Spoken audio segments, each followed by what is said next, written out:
audio. Ooh, yes. So we are ready to go. So hey guys, welcome back to my channel. This is your friend Marion, and in today's video I would like to do a follow-up of managing a poultry business in Nigeria. A lot of you have requested I do a follow-up of that video.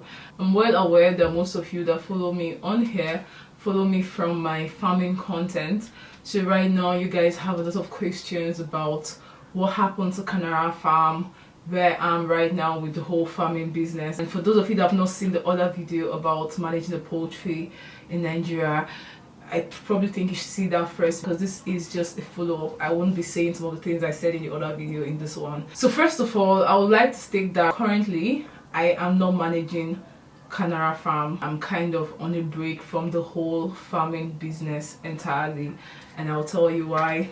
So I got back into the country January last year, you guys know that, and I came back to manage an already existing farm. This farm was owned by my girlfriend and I was not in the country, my girlfriend was in the country, so our family members, most especially my family members actually, because the farm was located in Abuja and that's where my family resides.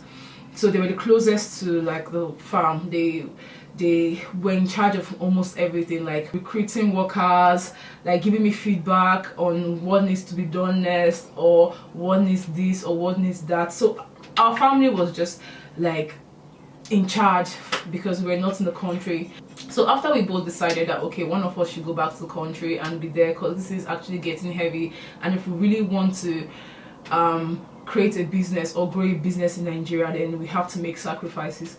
So I came back to the country and I set up the management of the farm. And honestly guys, in this video I would like to tell you what I've learned from 1 year of managing the farm, what were my mistakes, what were the reasons why I decided okay, I'm going to take a few steps back, and like, you know, because the thing was beginning to kill me. First of all, because I was working with family members, I felt entitled. My history with my family is we've always had this relationship where, you know, you scratch my back, I scratch your back. We all were helping each other out. I help this person financially, this person helps me out like with this. And so I felt entitled. I didn't feel the need to like pay for their services, and that was one thing I think I did really wrong, because it's a business, and poultry business is actually a very tricky business because you're dealing with things that have life. Any small thing, any bird can die, something can die. So I should have been much more at a place where I was holding everybody responsible for their own input, for their own labor. So because I was dealing with family and I was feeling entitled, and honestly the business was still at a growing stage, I felt that I could get free labor from my family members, and I won't have the, you know, the pressure, the additional pressure of money to settle people, money to do that, because, you know, I have family members. And I just, when I was building the business, honestly, when we were like creating the business, I banked a lot on free labor that will come from my family. And then I got back into the country, a whole lot of things happened. We started having some kind of disagreement on a lot of things, on just my, not even things that had to do with the business, honestly. It was just like things that had to do with like our personal life, my sexuality, my that, my this. It's different to have a relationship with someone over the phone from a long distance and be in their space. I personally felt like my family always have known about my sexuality, and since we never really spoke about it, or they never really accosted me or like confronted me, I was okay with that. The formula worked for me. But now we're doing business together, and you know, like I said before, I should have employed everybody that was working with me on a salary base, and that was something I did wrong. If you're going to do business in Nigeria and you're banking on labor coming from family, I advise you to actually pay for this labor. Pay on a regular basis, not like every once in a while you give this person something to appreciate them. No, pay on a regular monthly basis.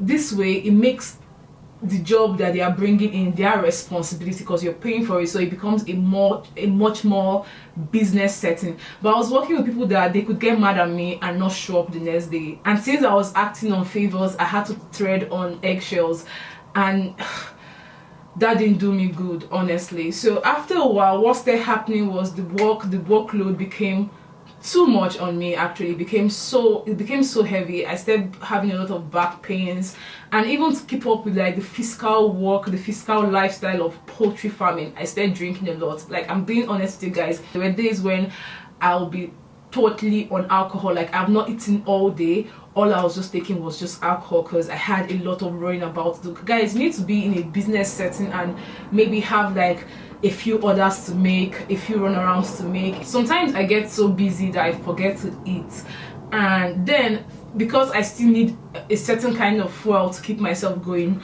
I latched on alcohol. There was this period we had problems with like our staff. It was such a big problem. We had just, I think, 2 staffs there, 2 official staffs there, like they are not my family members. And then that day we had a problem, and I let everybody go. I let both of them go. So it was just me on the farm, I think, for like a week before we found someone else. I won't lie, my family came through big time for me, especially the period when I was not in the country. They came through. They were massive. The reason why I went to poultry farming in the first place, I told you guys in other videos, because it's something that's been in my family for a while. And even when I finished school and I was thinking of, okay, what do I do next, knowing that I come from a place that I'm the first daughter in my family, and at that moment, the mindset I was using then was, okay, I have a lot of responsibilities, I have a lot of younger ones, so I have to like root myself in a business that will give me money so I can be rooted enough to support others. And so I was dealing with a mindset of, okay, find yourself, like root yourself, then support others. You guys think that business is all cool and all fun until you enter the business where I'm coming. Until you enter the business itself and you realize it's a lot of responsibility. And from where I was coming from, the reason why I decided to take on like this responsibility was because of my position in my family, the unnecessary pressure of what would I call it? I don't know, the unnecessary pressure of being an Ada. You know, you guys, you Nigerians or Igbos, you know what it means. There's a pressure that comes from being an Ada. So now, when I went to this business, these same people at some point stopped being my backup system because of like some personal issues we had, and that honestly caused a huge dent on the growth of the farming. I started developing some kind of bad habits. Like, I constantly had back pain, I couldn't manage my time, I couldn't manage my social life. I had zero social life. There were days I'll go on without like a phone call from just friends or family. All the phone calls that will come into my phone were just business related. And guys, I know I sound like I'm whining, but I'm 25 years old, guys. I'm too young for some kind of lifestyle, and that's the truth. That's the conversation I had to have with myself towards the end of last year. I called my girlfriend, I told her, see, this is where I'm at. I mean, we've been talking every day, so she knew what was going on with me. But after a while, I told her, see, this is where I'm at. I'm drinking a lot so I can handle.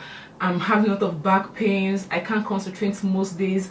I don't feel young. My hair was crazy, my hair was falling out. You guys, those of you that watch maybe my last video, you can see how crazy my hair was. My eyes were inside, my skin was drying out, my nails were constantly dirty. Like, no matter how much I try, I wake up 6 a.m. and go to the farm. Before I finish the running around of every day, it is 7 p.m. and you know, I just try to probably shower and find something to put in my tummy, and you know, it was just a whole lot of craze, guys. So after a while, I just like, I had to pick myself. I told my girlfriend, like, see, we have to lock up for a while. We decided after the Christmas sales, we'll sell the beds. The brothers that were ready for Christmas sales, we sold them. The layers that were almost done laying, but you know, we had to take advantage of the Christmas market, because that was when we get the most value for the layers. We took advantage of the Christmas market and we sold all the beds. But in terms of structure, like, the poultry structure itself is intact. We just locked up the halls and like packed up everything. I learned a lot under 1 year. I learned a lot that was wrong in like the structure, even the structure of the poultry itself. There were things wrong with it that made the work harder. So I learned a lot about how I could manage the business, or you know, my girlfriend and I could manage the business in a way that would be less stressful. Number one, before we open the doors of the poultry again, we have to, you know, create a very solid, stable work team, because business actually requires a team. If there's anything I've learned, is it requires a team. and not just a team that is acting or working with you for favors, a team that they are responsible for their own duty. You're paying them for their duty and they're responsible. Honestly, if there's any mistake I made, was that favor label. Like, that was a mistake. Even though on my part I understood why I chose that path. My family and I have come a long way. It's been a tradition of I'll scratch your back, you scratch mine. It's been a fucking tradition for such a long time. I just felt like, okay, maybe, yeah, I'm the black sheep of the family, I'm the gay one, I'm that. So yeah, the rules have changed and all of that. But I depended a lot on them, and I probably shouldn't have. Like, on that very big mistake that we made, I think, was the size of the farm. First of all, being like a first-time venture, I think we should have gone smaller. I feel like we should have started with maybe 500, 200 beds, try the market, test the waters, and see what the challenges would have been. But what we did is we got 1,200 layers first, for starters, and in terms of broilers, I think we got about 300 broilers the very first set we brought, because the hall we built is actually quite big.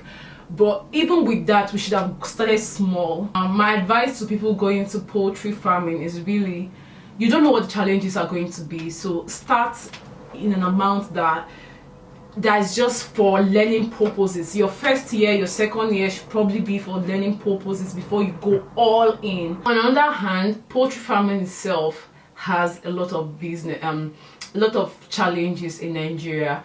I think the challenges of poultry farming in Nigeria includes like the bad road, accessibility of things. Sometimes you have to go a long distance to buy the things you need, and that increases the price of, let's say, transportation, and that cuts into your profit margin. The profit margin of poultry business in Nigeria is really low. It's disappointingly low because you make a lot of money. Like, let me give you guys statistics. For example, I'm going to give you guys honest prices. Like in Canara Farm, we were making up to 500 and something K per month, but we're spending up to 450K per month. Like, we're spending so much just buying back feeds, transporting the feeds to the farm, paying for workers, paying for lights, the times you have to use your generator because there's no light, so you have to buy fuel, you have to pay for insecticides to, you know, make sure you have a safe environment.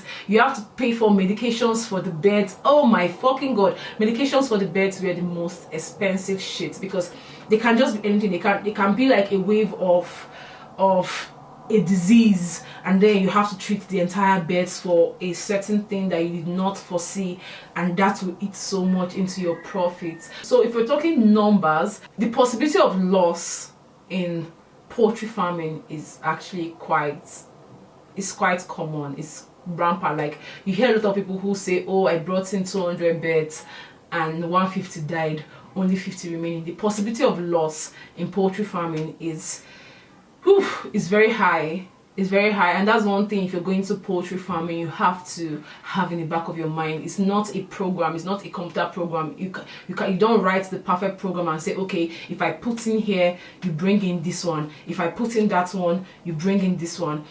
You can put in this and like you receive nothing. So, you know, that still brings me back to what I'm saying. If you're going into poultry farming, you might want to start small. So on your own, without this girl on YouTube, you can learn what the challenges are with your own setting, your own location, your own everything. I cannot foresee from my own end what your own challenge on your own location would be. So you have to go to wherever you're trying to locate your poultry farm. Start small. Guys, I cannot emphasize on this enough. Please start small so you don't lose money or resources, or you don't even get disappointed. Start small. All right, on my own part, although I understand why we went for a very large number when we were starting, because the people that were involved in the farming were a lot of people. It wasn't just me, so we're thinking of a way that if the return comes in, everybody will get paid in a way that is tangible. It wasn't just me, it was me, my girlfriend. She had it in mind to look after her family members. Same thing I want to do. So we're thinking, okay, we build a business that will be big enough to pay both of us, give us a life, give us something to use and support people we love and all of that.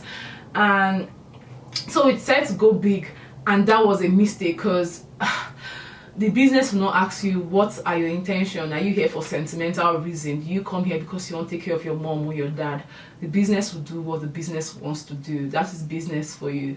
So at the end of the day, guys, we had to take a few steps backwards and pick ourselves. Like, God, I had to pick myself, guys. I knew there was no way I could have kept on that marathon. Like, I needed a stop, a full stop, not even a pause or a check and bear. No. I needed a stop first.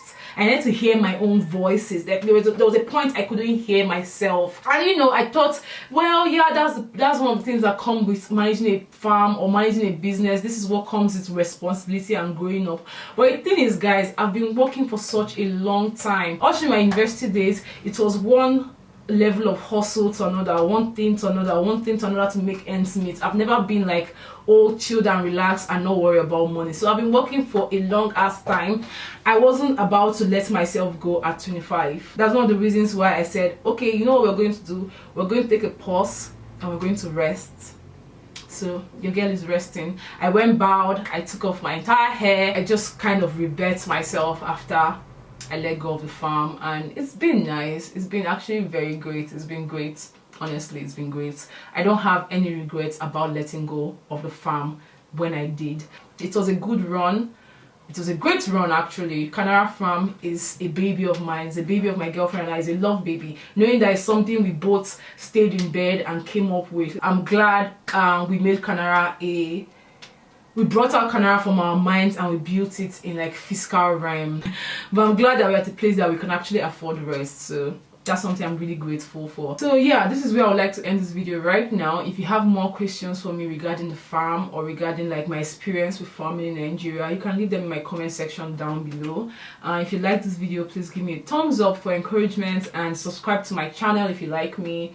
I have more videos that I plan to bring out soon. I hope you like them. Now that I'm free and now that I'm less stressed, I would like to make more videos for you guys because I actually really do enjoy making videos. So I'll see you guys in my next video. I love you guys so much. Mwah, mwah, mwah, mwah. Bye.